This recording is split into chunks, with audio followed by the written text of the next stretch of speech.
Hello everyone and welcome to the Survival to Triumph show. This is episode 10. I can't believe I've been doing this for 10 weeks now. I've really enjoyed it so far. So if you're new to my show, this show is all about hearing inspirational stories from different people from all over the place, and that they've gone through difficult times and come through the other end bigger and better than ever. And tonight I've got a wonderful guest. I've got Anxhela Bruci. She's all the way from Albania, and she is going to be talking to us about human trafficking. And she works with survivors of human trafficking, and she has been involved with that herself as an experience. So she will tell us all about it now. So welcome, Anxhela. Thank you so much. I'm really happy to be part of your show, and especially with what you're doing over the episodes, actually showing the hopeful and successful part of surviving through difficulties. I think we need more stories like this and more initiatives that they put the emphasis on the bright side. Yes, absolutely. We'll have a little bit of positivity shine through for everyone's day. So do you want to tell everybody a little bit about your journey, because obviously you were very little when your journey started, so we'll start back there from when you were a little child and then we'll move forward then.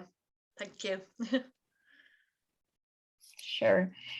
Well, it's not a very exciting story at the beginning, but it all started when I was 3 to 4 years old. We had a civil war in Albania back in 1997, and we had to flee the country because it was very dangerous to live here. People were armed everywhere, and it was just unsafe and very unstable. So in an escape of a civil war in Albania, my parents found some smugglers back then, and they paid the money to transfer us safely across the border of Albania to Greece. And we took the way. We went on a very small bus with 3 other families who were a small group of people being transported from Albania to Greece. And then halfway through, before even reaching the Greek authorities, the Greek border crossing point, we were thrown out by the smugglers, and we were taken all our documents and all our money. And we had to walk for days across the border because it was very far away. And reflecting on that now, it's not such a big issue, you might say, given of everything happening in the world, especially with so many Ukrainian refugees fleeing Ukraine at the moment, around 3 million, and the number is going to keep increasing. But the hardest part was actually back then the Greek police, or the police of any neighboring country, that they were so scared of the high rates of refugees that they would flee from their countries of conflict, and they were not welcoming at all. Actually, they would shoot at anyone crossing the border.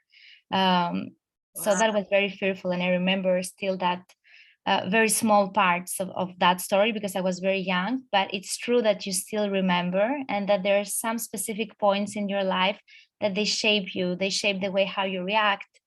They shape your perceptions. And even if you know better, right, because of your background in psychology, but even if you try to cope with many mechanisms, you still keep remembering some very... Absolutely. Yeah, there's some painful things there. And I really like the point that you made about Ukraine, because I was thinking about this earlier on, and I didn't know if I wanted to bring it up because I didn't want to, obviously it's probably quite upsetting for you having have a lived experience of that and seeing what's happening in Ukraine. But the neighboring countries, the rest of the world, it seems to be opening their arms, wide to protect and look after them. But that wasn't the case in your case. And also in the UK, we've had refugees come here, and people have labelled them as illegal immigrants, so they come in the dinghies and all this, that and the other. And what people don't realise is that human traffickers, the human smugglers, usually have to pay a lot of money to them.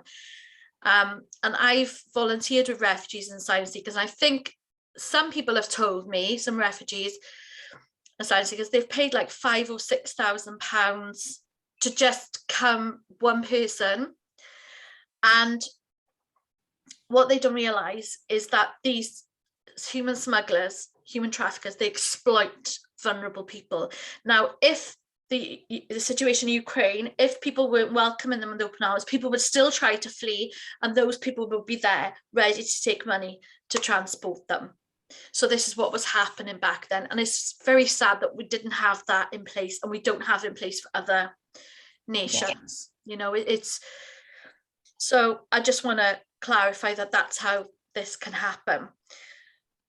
So I remember you telling me, Anxhela, that your parents are very professional people in Albania. So do you want to tell us what mum and dad used to do before they fled? Before we ran away from Albania back then, my mom was a doctor and my father was an engineer. So they were all very well educated and actually settled in their professions in Albania. And we didn't flee our country because of economic reasons. Of course, economy was tragically hit, but it was for safety reasons. And given from that, actually, that increased also the difficulty of reintegrating back to our new country, which was Greece back then. But I don't want to mention Greece because of Greece. That could have been any other country within our neighboring borders. It's not anything personal with the country, because this is where I grew up and I got my main education. It's mostly about how systems work and how many gaps the reintegration processes in any country have. Actually, also in the United Kingdom, there are so many reintegration gaps when it comes to reintegrating survivors of modern slavery. Absolutely. I'm going to take you back a little bit now to your childhood. So when you were on the bus, when I spoke to you before, could you share with our audience what you remember? You told me about an incident on a bus with a baby crying. I think this is really important for people to learn about, because it's really not simple to just flee a country for war or any reason. You know, these human smugglers, they're not nice people. You know, obviously they stole from you, but before that you had a bit of an incident there, wasn't there, on the bus? Yeah, and that also makes me it has really hit me when I see the news, not only about Ukraine, but for many countries that are in conflict right now, to see the children's perspective and how harmful all of these situations are for children and how harmful they're going to be for their entire lives. It's something that doesn't end when the war ends. Yeah. It's very long term. But back to that situation, I remember being on the bus and being at the end of the bus. And there was a very young child, around 3 months old, with his young mother, and the child was crying so badly he couldn't stop. And I think it's because children can fear and can understand maybe more deeply than us what is going on in terms of the psychological perspective and the feelings. So the trafficker was holding a gun. I remember the situation very well, and was pointing the gun to the mother, telling her that she had to breastfeed the baby and to make him stop, otherwise he would kill both of them. And I don't know if that would be true, but that was a great way of threatening us to actually believe it. Yeah. And while the mother was doing that, I remember hiding under the seat and holding my breath because I was so fearful that I would be hurt. Now that I reflect of it, nobody can hear your breath from such a distance, but it was just this sign of fear that you actually want to be invisible for a moment and you just want everything to end. So that's a very strong memory that I still have more than 20 years after this experience. And thank you for sharing that, because I know that's a difficult memory to share, but I just want people to realize the impact. You know, these are dangerous people. They might be approach vulnerable people and say they're going to help them, and people trust them and make friends, you know, they're friendly and everything, and then they get you into that situation and then they just turn on people quite easily, and this happens quite a lot. And obviously you were left at the border, they took your documents, they took your money, and as you mentioned, you had to walk for miles and miles to get into Greece. So which part of Greece did you go to? Because lots of our UK viewers, we know Greece quite well, a lot of us holiday there. We went to Chalkidiki, somewhere, not exactly in Chalkidiki, but it was somewhere nearby there. Yep. And we stayed there for quite a long time, for around a year or 2 years before moving to another place. Yeah. And at that point then, how did you get documents? Were you living secretly there, or? Yes. Well, from what my parents have told me, because I don't remember a lot of things of procedures and things, but from what they've told me is that they had to work under modern slavery conditions, which it means they were not insured. They were actually like ghosts. They were not registered anywhere, and I wasn't registered anywhere, but I could attend kindergarten. I don't know how that happened, but they would have to work and take care of those big hotels where now tourists go. But I don't think it's the same case nowadays, because the control has increased and all the monitoring procedures. But back at that time, they had to take care, especially during winter time, where there are no tourists. They had to take care of the entire building and do basically everything from ironing to cleaning to gardening. And in compensation of that, they would have a place down to the basement to live.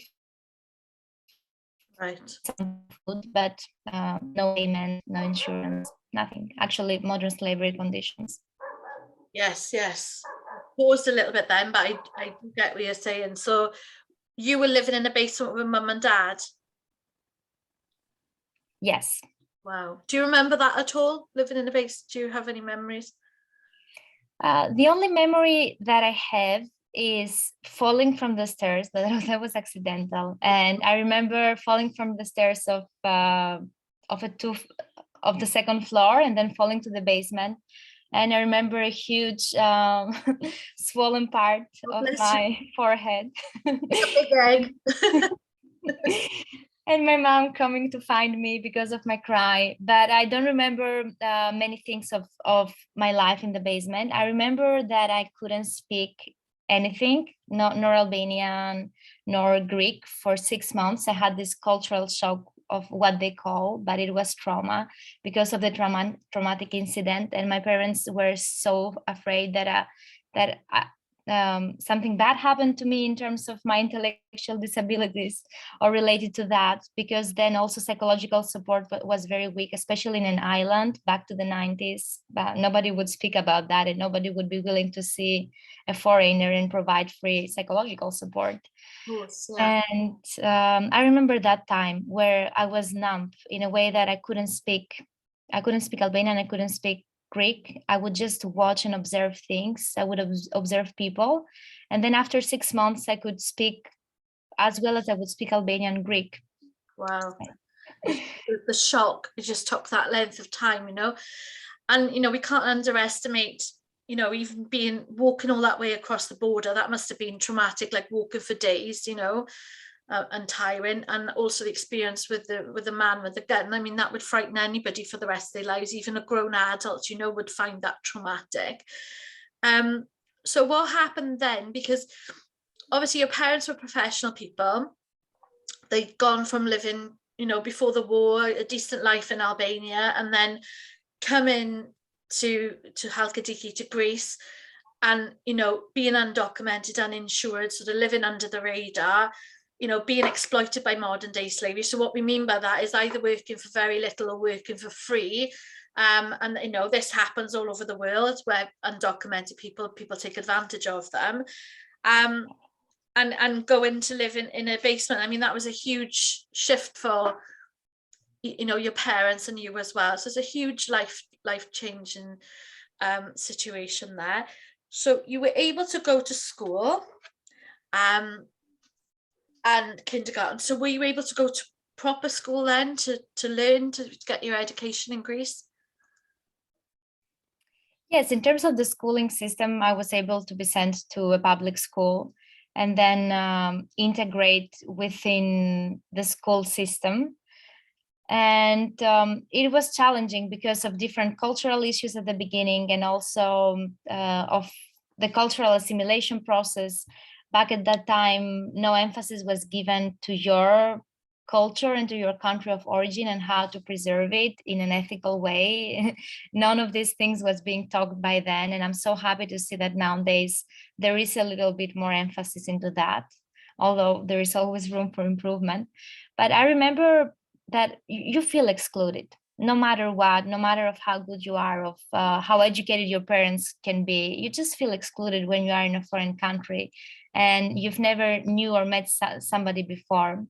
And I remember many people who didn't even want to hang out with me, but also I remember friends that I keep until today, that they always welcomed me and opened their door, and I could hang out with them, or parents of children who would speak to my parents, because then that would be also a taboo to let a foreign child, especially an Albanian child, hang out with your kids. That because also of very bad statements of Albanians back then. Some of them, they might have been true and some of them wrong, but those have definitely impacted our integration back then. So basically that's like racism, isn't it? It's like prejudice and racism. Oh, so that as a child, that must have been quite hard, you know, with some people didn't want to talk to you and, you know, being excluded. It's not nice. That's a hard thing to go through as well, isn't it, for a young child? So what then happened after that? So did you finish your schooling in Greece? And obviously you're an educated woman, because I know more about you, but I want to know now what happened next. How did you move on with your education? Yeah. Well, I did until junior high school in Greece, and then another crisis hit. Back then, the crisis hit Greece, not Albania, and we had to leave Greece to go back to our home country, which was Albania, because of the economic crisis back in 2012.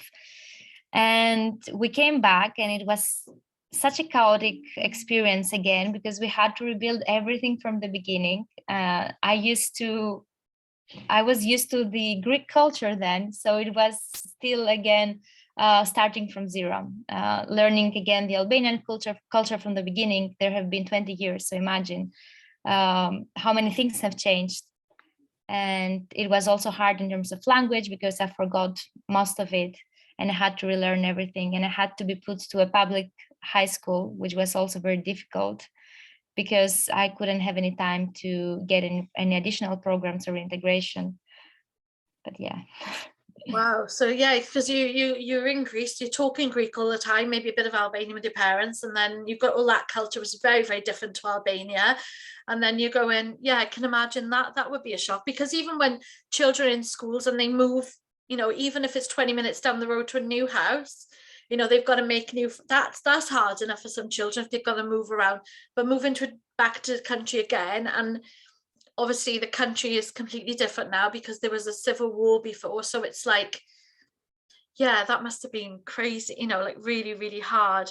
So with your parents then, were they able to find professional jobs again, or did they have to start at the bottom again and work their way up when they went back? Well, at the beginning, they had to start from the bottom, but the difference was that they couldn't find any jobs because they were in their 40s. So nobody would give them those low-skilled jobs anymore, because they wouldn't be as healthy enough as they were when they went to Greece. They were in their 20s. And that was a huge paradox actually. And we managed to actually, they managed to actually find the jobs, either through previous contacts or connections that they had before during their school studies or university studies. So we were very lucky for them to actually get their jobs back. My mom, she's actually a doctor, and my father currently an engineer. So they are both very well set in their own careers. Oh, thank God for that, isn't it? That's a happy ending there. So after school then,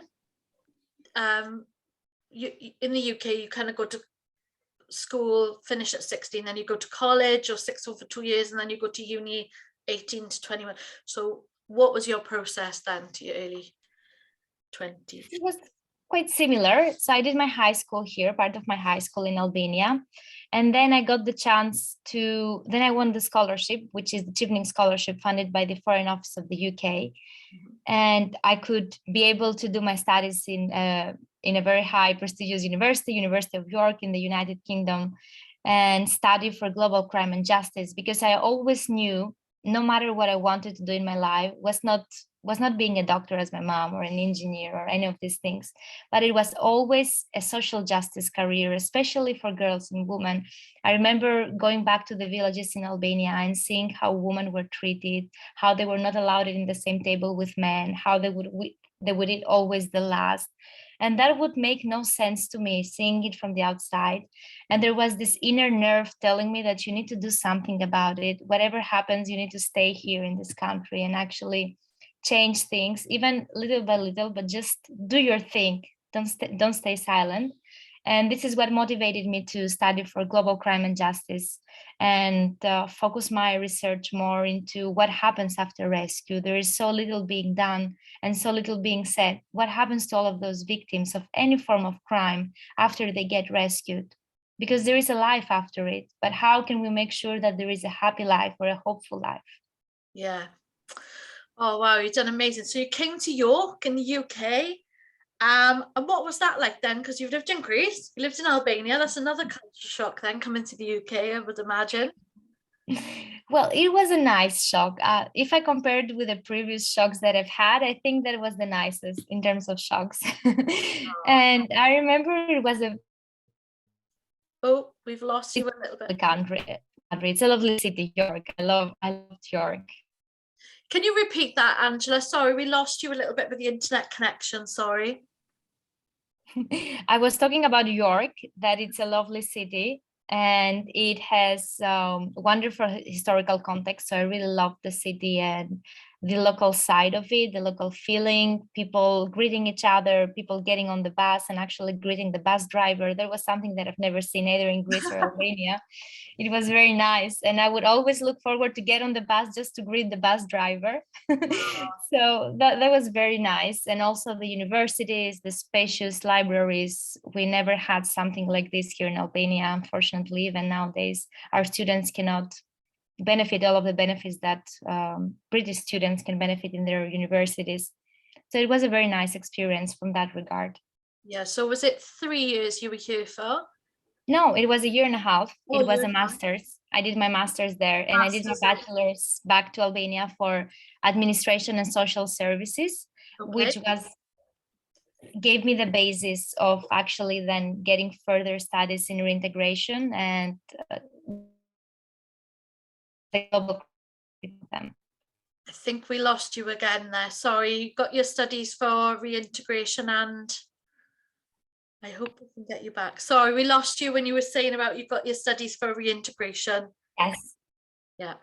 So do you want to For explain integration and then global crime. global crime? Okay. Can you explain to the viewers and listeners that what the reintegration means? Because some people might not understand what that means.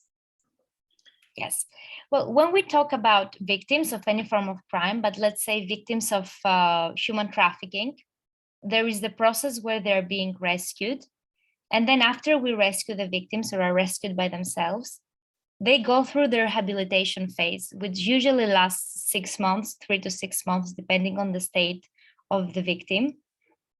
Well, they receive rehabilitation support, which means mental health support, medical support, any emergency needs that they have for the moment, as well as housing in a safe shelter or in a rented apartment if their situation allows that. And then we go to the reintegration phase, which is a step further, which means that now the survivor is ready to rebuild their lives in terms of getting a sustainable job or increasing their chances of employment by getting an additional college or an additional degree. Mm-hmm. And that allows them to resettle back to the society. It's the moment where they rebuild their ties with the society and they rebuild their lives in the term of being self-empowered. Yes, and obviously, if you are a victim of human trafficking, it might just be, there's different types, isn't there? So there might be that you've just been smuggled from one country to another, or it could be that you've been smuggled, but then maybe kidnapped and then sexually exploited. Yeah. I know in the UK, we've had that where some women from Eastern Europe have been encouraged to come here for a job as a nanny looking after children, or a job in a hotel or something. But when they come here and they're met by people, they're like kidnapped and, you know, forced to work for free, modern day slavery or forced prostitution, forced sex work. So there's that type of human trafficking. And then we've also got child sex trafficking, where children can either be taken or, you know, and especially we see this with vulnerable children from war-torn countries. So, for example, with Ukraine, we've seen on the news that there's unaccompanied children crossing the border. So that type of situation leaves children vulnerable to these paedophile rings and everything else. So there's different layers to these human trafficking, child sex trafficking, modern day slavery. It's a really huge, vast topic. There's lots of different types, and you know, victims, you know, do need psychological support after any kind of experience really with human trafficking. Is there anything I've missed with that? You did absolutely great, and it's really important to actually have the right information. So you said it really well. Thank you. And people don't realize that often as well, when we see missing people, that people just go missing and they never show up. Sometimes those people are victims of human trafficking, but we never know. You know, they're all hidden underground. And like in our country, especially things like the places where you get your car washed for cheap, or places where you get your nails done. Many people, sadly, in this country it's modern day slavery, and people think that slavery died away a good few hundred years ago, but that's not true, is it, Anxhela? There's people still living in slavery now. That's absolutely true. And the statistics, even though not very correct because of the hidden nature of crime, show that more than 40 million victims across the world are living under modern slavery conditions. And I know that actually the UK, especially England, has very high rates of human trafficking, recording above 13,000 victims per year, and even more, which remain unidentified.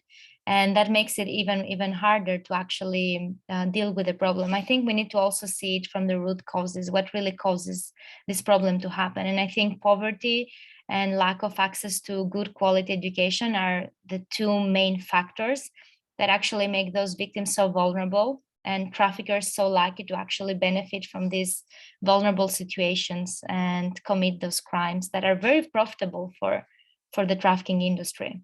Yeah, I think when I've read into it, correct me if I'm wrong, but the 3 most profitable businesses in the world are illegal, and there's human trafficking, selling of arms, and obviously the drug trade. Am I right? Yeah? Yes, that's right. So, you know, illegal businesses are the most profitable. So it's usually the elite kind of men in the suits behind the scenes that are controlling it. And then you've got like the mafia types. Are doing the work.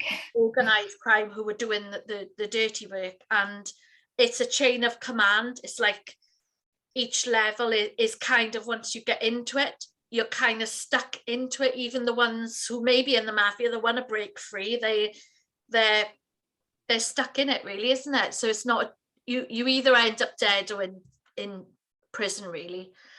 Yeah. But it is a lucrative business for those, you know, masterminds at the top who sit back and let it all happen. And you know, it's really sad, really, isn't it? It's absolutely sad. It's heartbreaking. So as a society, as a world, maybe we'll never get rid of it, because where there's money, there's power, and people are greedy when it comes to power. But do you want to tell our audience now about the fantastic work that you do? Because honestly, you're an inspiration. Thank you. And we're really doing very small things because we're starting from on the ground. when I came back from my studies in the UK and I came back to Albania, which is my country of origin, we set it up EmpowerFULL with double L at the end, because we want to show that we aim to achieve a fully empowered journey of survivors of human trafficking. And we build this model, which is a grassroots one, which means that we're not an NGO, we're not a charity, and we do not intend to use massive amounts of funds to cover office costs or human resources costs. And what we're doing is we work directly with survivors who have survived human trafficking. Main of our survivors have been trafficked abroad in very well-developed countries such as the UK, Belgium, we had from Netherlands. So very well developed countries and very safe countries if you see them from the legislation point or from other reports. And we work with the survivors to actually help them to get back into the labor market. And here in Albania, as I guess in many developing countries, there is lack of meritocracy in the labor market. And you can rarely get a job if you don't get a referral from somebody that you know.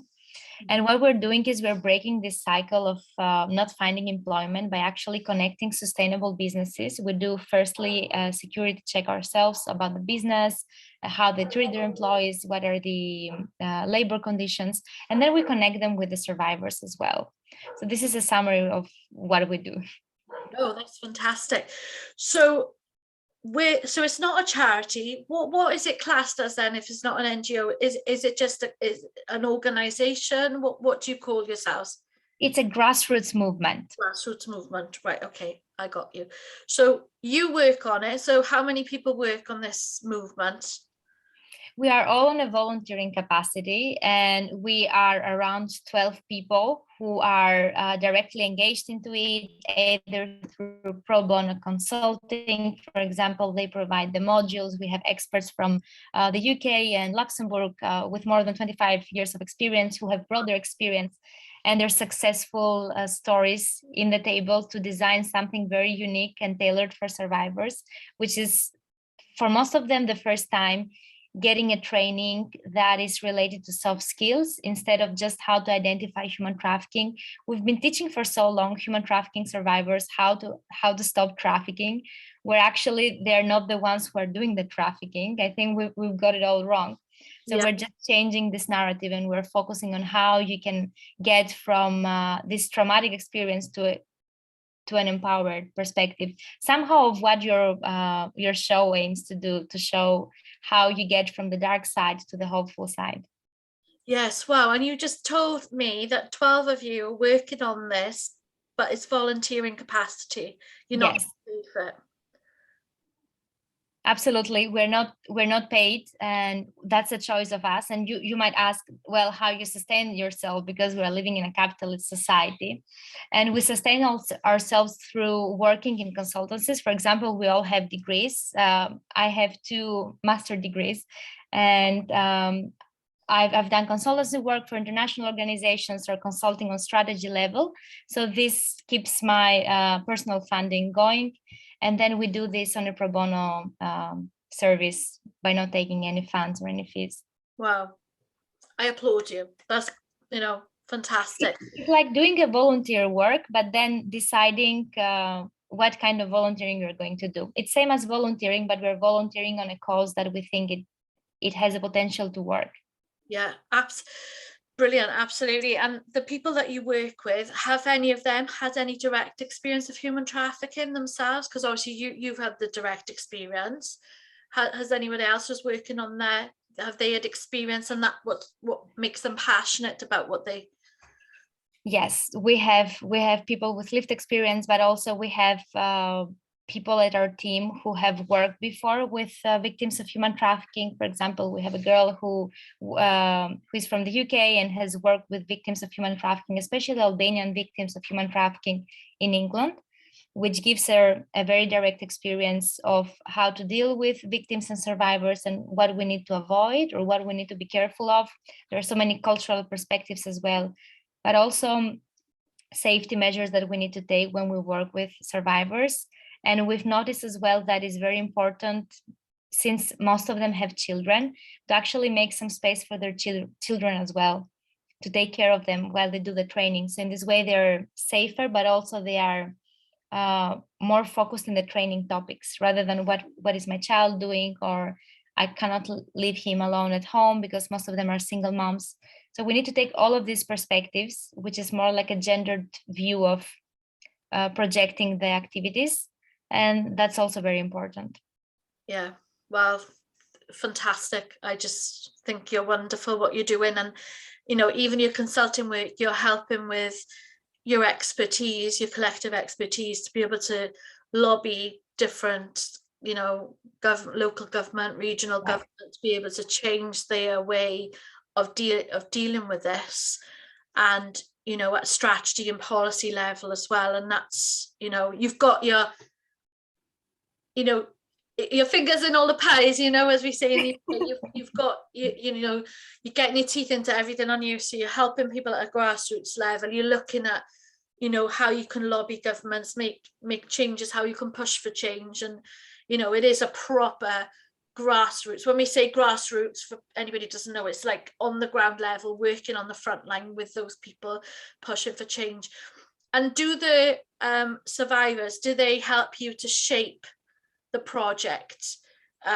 Is there co-production going on? Are they helping to, you know, say, like, you know, they want their voice heard and this is what should happen? Do they help shape those ideas to go to policy level and things like that? I've lost you again. There we are, you're back. Yes, absolutely. The survivors part of our program, they have helped us from the first moment, either from starting to design the topics of the modules that we have.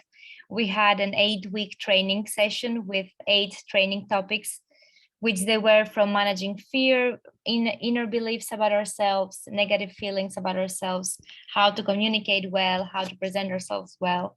And we co-deliver the trainings. Actually, the last 3 sessions, they were delivered by survivors themselves. After they were trained on public speaking, they did the training for the rest of survivors.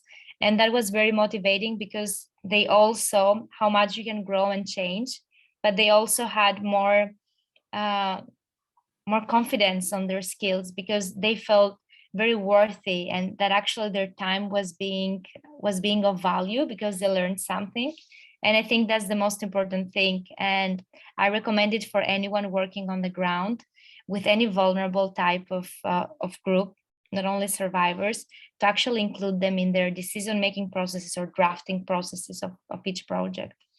Yeah, absolutely. And I've worked in the charity sector in the UK. I've worked in a few different things, and we've done things like that. I work in domestic abuse now, and previously I worked in Race Council Cymru, and we would do that, get, you know, the co-production going, and Black History Month, and get everybody's ideas on that. And it's brilliant.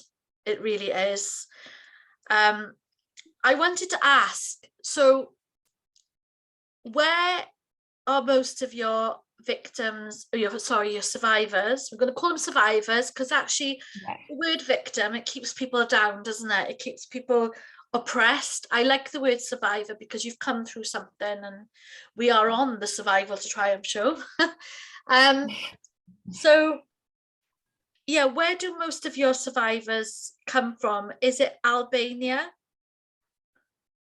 From their country of origin is Albania, but their trafficking story is linked to foreign countries. Such I mentioned before, for example, countries within the European Union or Europe, such as the United Kingdom, Netherlands, Belgium, partly of France. So they've been trafficked abroad, but they're of an Albanian origin. At least the survivors that we worked, they had an Albanian origin. Okay, and thank you for that. And I'm just thinking of questions now. Yeah. What I also want to know is, what kinds of stories do they have? What's the most thing? Is it mostly like sex trap? Like, give us an example of what people were told. Like, were they fleeing somewhere, or were they lied to and told that you could get this job here? And were they manipulated? Yeah.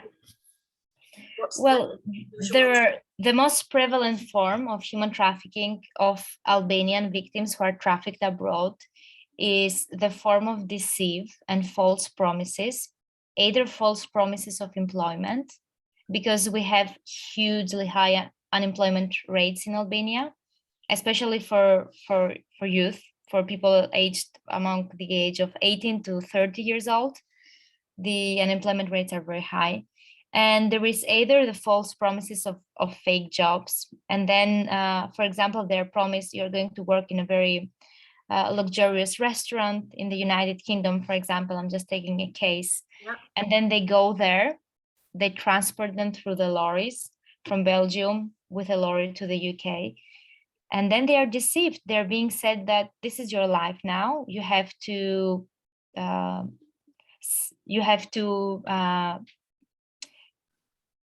sell your services or to be exploited. It depends on which sector they will be exploited, because we have also very high rates of forced labor. For example, what you mentioned before, the nails industry or the car washing industry. There are so many people there trapped into modern slavery and forced labor. And this is their life. They can't do anything because their documents are being taken. But also something else is that their families are known by the trafficker, because in most of the cases, the trafficker is a known member of the family, not a member of the family, but who knows members of the family. Can be a friend of the uncle, can be a friend of the brother of the victim. And that makes the victim so vulnerable, because they're not only fearful of their lives, but also of the lives of their family members back home in Albania, which makes it even more complex to report the crime, because there is always this question, why you're not reporting it? Why you're not saying anything? How could you live in that situation? There are so many victims who cannot actually understand that they're in an oppressive situation or in a vulnerable situation. And I think we need to clarify those things, because then it's so hard to identify them and help them, because that increases so much the stigma, and then it's easier to stay a victim rather than speak up. Yes. And I'm likening this to the domestic abuse situation, because that's what I work in mostly. And it's like when people say, why doesn't she just leave? And is T, I always say, remember T for terrified, because as the oppression comes from the fear.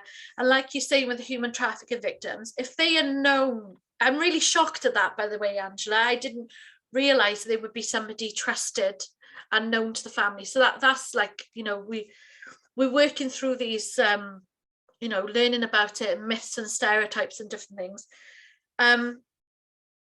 Yeah, I'm shocked at that. And I think, because they could threaten them, like, we can kill your family. They threaten them with it, and they've taken the documents. They can't just leave. Because they'd be frightened they're deported. We had a situation here in my city in Swansea. I can't remember when it was. I think it was before the pandemic, a good couple of years ago now. It was with the car wash. You can get, there's loads of them about, but you can get your car washed for £5, which is quite cheap. And we all do it. We've all been and everything else. But there was a Romanian man, and he was in the newspaper. He managed to escape because his captors, I don't know what nationality they were, but they got very drunk. And he would get beaten up and all the rest of it, and he'd have to work for no money whatsoever in this car wash, day and night, day to evening, and have to work all the time, and kept in not very nice living conditions, cramped with other victims. And the traffickers, the people who were in charge of the slavery, they got drunk and he managed to escape. And I remember he was in the newspaper, and then he got a job in Amazon. Then he got a proper job. He managed to escape. He's one of the lucky ones. But it's very hard for people to escape. So with how do they escape? Was it like usually like a police raid in the United Kingdom, for example, and then they find these victims and then they speak out? Or how do they manage to escape? Can any run away? What's the usual thing? In many cases, it's running away, just finding the moment where you can actually just deceive them, deceive your traffickers, or just run away when they're being involved with something else. But there is also being identified, for example, by strangers, by people in the street who see some signs. This is why we need to raise so much the awareness of the community to spot the signs, because there is this misconception that being a victim of human trafficking or any form of modern slavery means being chained or being beaten up so hardly that you have dark spots under your eyes. But that might not be even the case most of the time. There are so many hidden wounds, but not something that can be visible from the open eye if you're just walking across the street. And there are some other elements that can help you spot a victim of human trafficking. For example, lack of documents or lack of a wallet, lack of a phone, or lack of knowing the language, or getting to the store and not knowing how to buy things.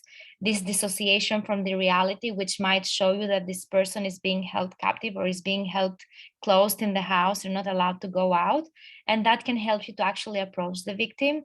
Or in the case where it is accompanied by somebody else who is a foreigner, just report to the police, just report of a suspected case. You cannot be a police investigator by yourself, but you can always report of something you suspect of being real, and then the authorities can do their work. They can check and verify. And that has been the case. That has helped so many lives. Wow, thank you.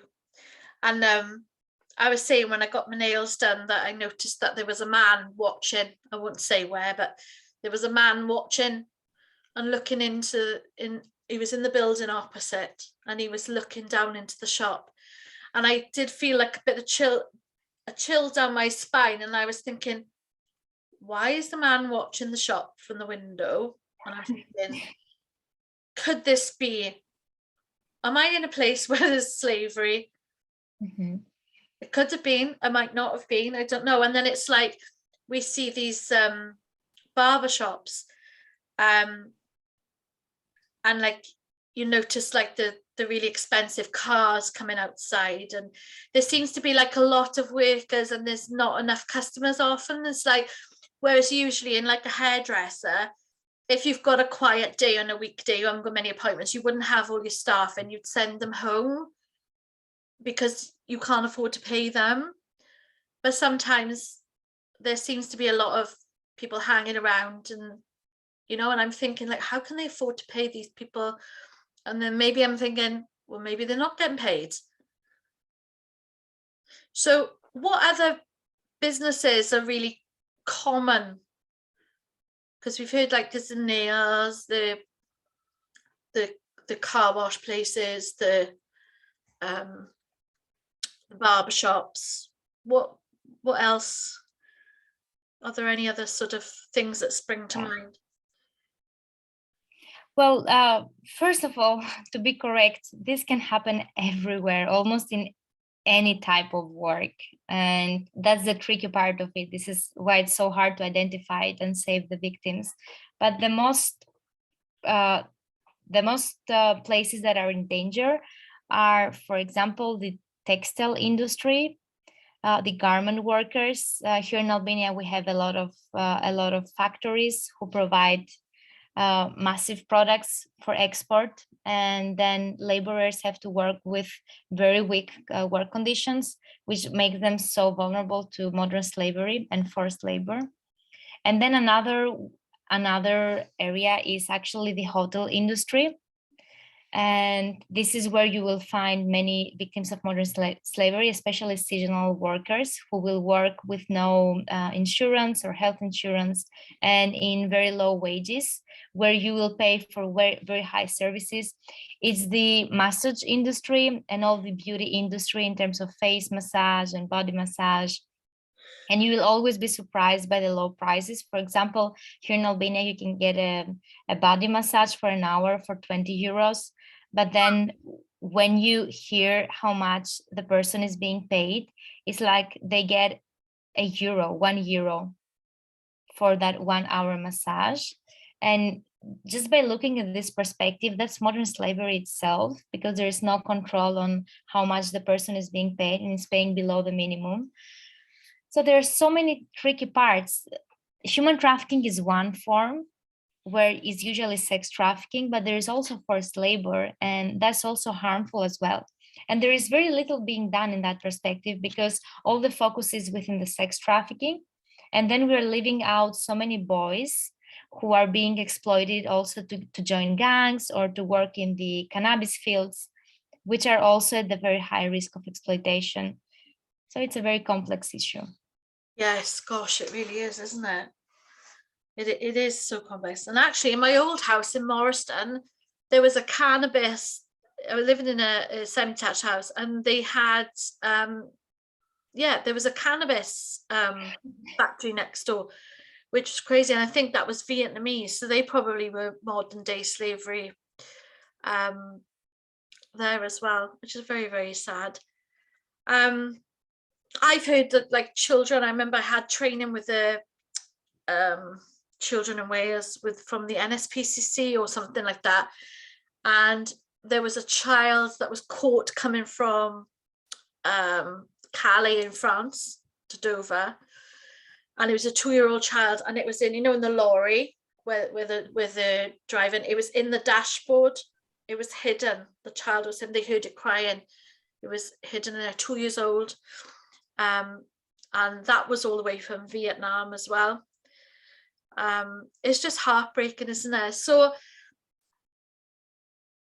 what you've said, like what we can look out for, and if we notice some subtle signs, just ring and report it. Yeah, it could save somebody, can it? It really could save someone. We might be wrong, we might be right. Absolutely. And I wanted to say that also, now that we're going through those issues, it might feel very depressing and very sad. And of course it is.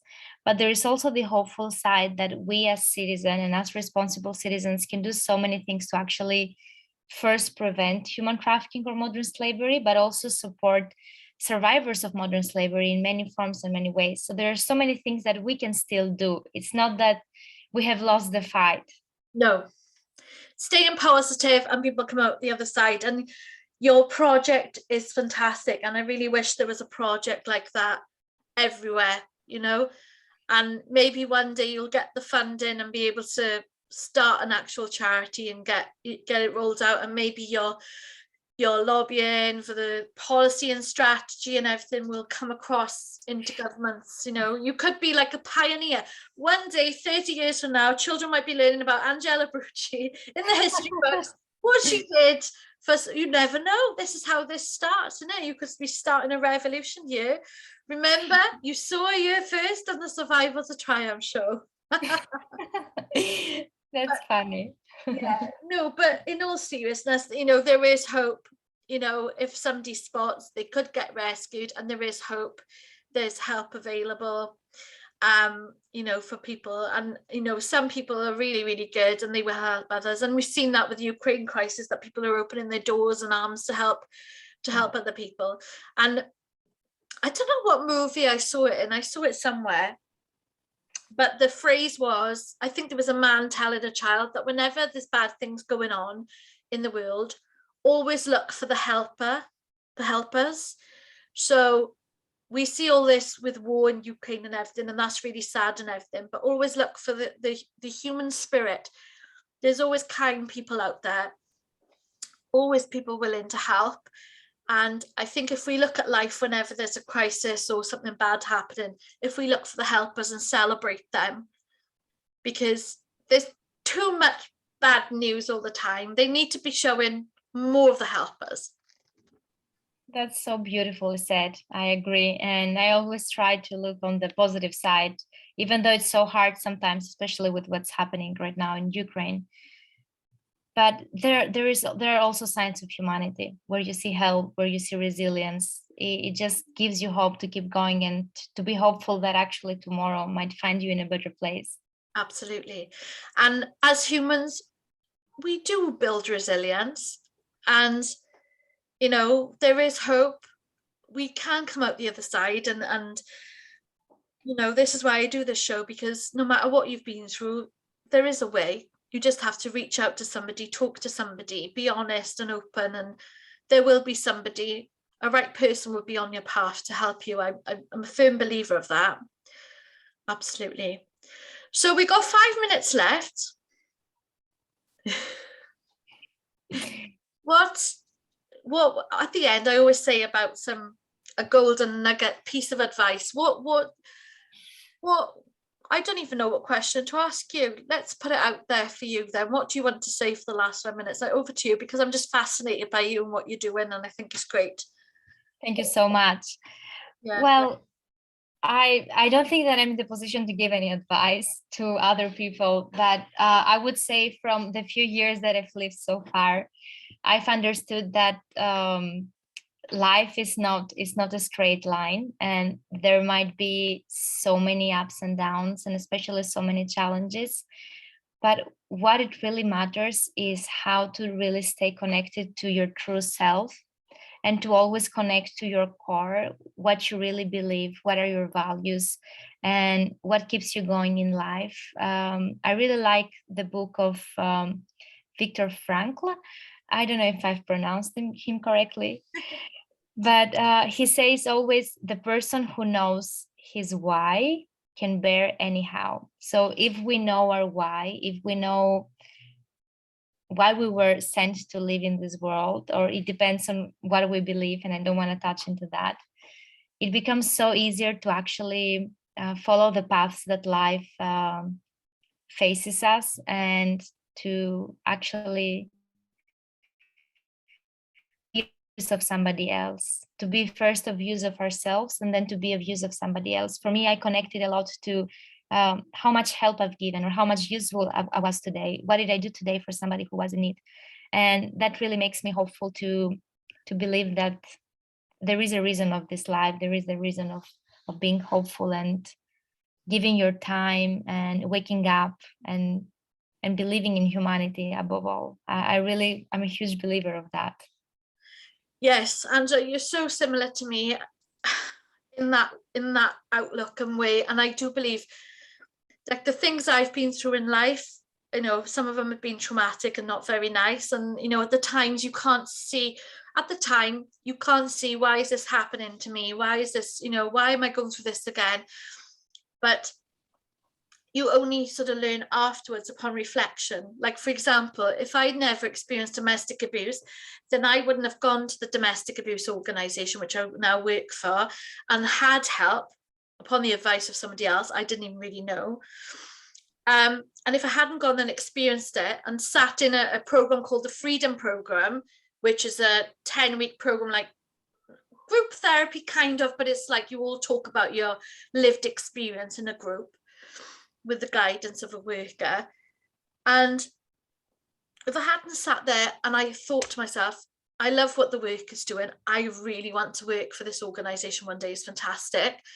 And then for me to be like 2 years after my lived experience, to be working there, or a year and a half, I think it was, to be actually, a job came up, I was made redundant from my other job, which I was very happy in, and sad at the time that happened. But then I saw, it's like you're being pushed and guided. It's like fate, call it God, call it the universe, whatever, but it's definitely something aligning me to this work that I'm in now. And now I mostly work with children, mostly. And then obviously the life coaching then came after that, when I now expand. And like, if you'd asked me, I don't know, back a year ago, would I even be a life coach now? I wouldn't have thought. Would I even be doing a show? I'd be like, no, I'd never be able to do that, to go live. I'd be so embarrassed. Why would I do that? Why? And it's like, again, I felt it was like a magnet drawing me, like, just like my soul is aligned to what I'm doing, and I just want to help others. And it's like, I want the legacy that I leave behind for my son, for him to know that I did try and help other people. And even though he laughs at me, he's 15, so he's like, oh, you're on your Survival to Triumph show, and he makes fun, like, oh, welcome viewer. He totally makes fun of me. But I want him to look back and realize that his mum tried to do good with others and try to help other people. And obviously I've expanded to trauma in general because that's my heart center interest, and it's post-traumatic growth, which is what you've been through and what you're doing. You turned your pain and your trauma into passion and purpose to help others. And I think if anybody's been through trauma and you managed to come up the other side, you could go and help others. If you've been a victim of domestic abuse, once you've recovered a little bit and you're just sailing along and you're okay and you're out with that, so maybe you could volunteer with a domestic abuse agency. Maybe, if you've been involved in human trafficking, you can volunteer in that. Or, sexual abuse, you could volunteer with a sexual, I think there's so much value in volunteering. And it's such a lovely thing to do, and it's so rewarding, even if you've got an hour or two a week to just try and do that. What do you think, Anxhela? Absolutely, I agree, and I really love your show. This is how we got connected. I heard your episodes and also your energy. You're so positive, and yeah, I really admire you. I do get my down days, but thank you. But I mean, it's like I do try to look at the glass half full rather than half empty. And I'm a mother of a teenager. They are challenging. I'm not saying nobody's perfect. We still lose our temper, or we still cry. And don't think that I've got the perfect life, because nobody has. Like you say, life isn't like this. And then it's like, oh yeah, it's going good now, and it stays. It is like a roller coaster. It doesn't. Once you've reached happy, you stay there, and it doesn't go like that.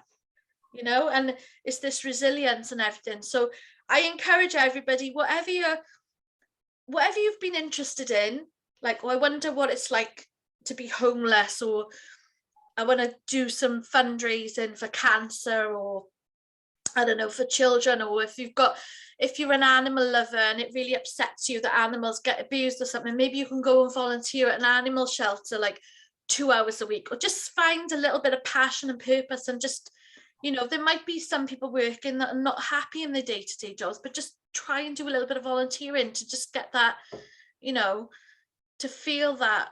It's so lovely, and it's really rewarding for you and the people on the other end as well. It really is. So, any last minute words? No, I think I've said it all, and I'm really happy to have been part of your show and to also have had this so natural and nice conversation together. Thank you. And that's what I love about this show. It's unscripted. We just go with the flow. It's natural and everything. So it's lovely to see you again, Anxhela. It'd be nice to stay in touch. And I wish you every success with your project, with your grassroots project, and, helping those people. Thank God for people like you. So thank you for helping others. It's marvelous. Thank you for all that you do, and also your real contribution that you give to survivors of domestic violence. And I'm really inspired, and for sure we'll stay in touch. Yes, thank you. And good night, everybody. That's a wrap. That's week 10 over and done with. Good night and God bless. Good night. Bye-bye.